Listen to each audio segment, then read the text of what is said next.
Quelles sont les différences entre l'Assemblée générale, le conseil d'administration et le bureau? Petit rappel, les statuts fixent avec une grande liberté les règles d'organisation et de fonctionnement de l'association.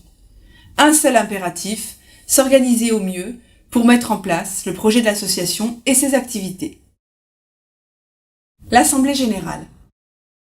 Pour l'Assemblée générale, un double impératif.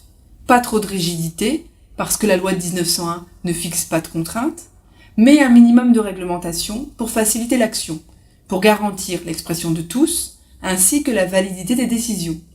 Je le rappelle, l'AG est l'organe le plus étendu qui réunit tous les membres tels que définis dans les statuts. Ces membres vont procéder à l'élection de leurs représentants, habituellement fixés tous les ans.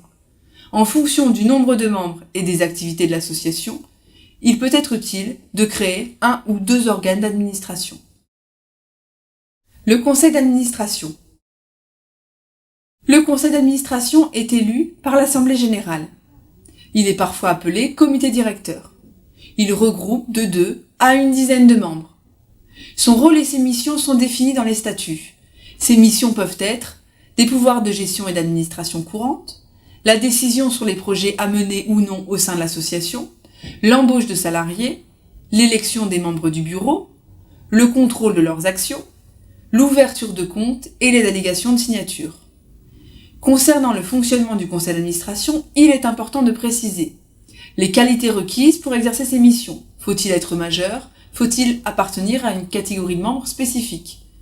Les modes de convocation aux réunions, la possibilité de se faire représenter, le quorum, les règles de validité des décisions, qui rédige le procès-verbal.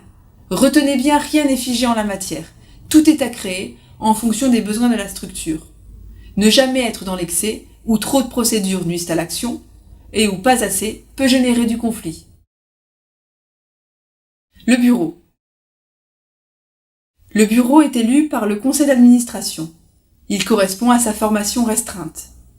Le bureau constitue le véritable exécutif de l'association. Il peut se réunir plus souvent que le conseil d'administration. En résumé, les différences entre le bureau et le conseil d'administration sont les suivantes. Le bureau est une émanation du CA. Il correspond à un groupe restreint par rapport au CA. Il a des missions distinctes. Si les missions sont les mêmes et qu'il y a le même nombre de personnes dans les deux organes, il n'y a pas lieu de créer à la fois un conseil d'administration et un bureau.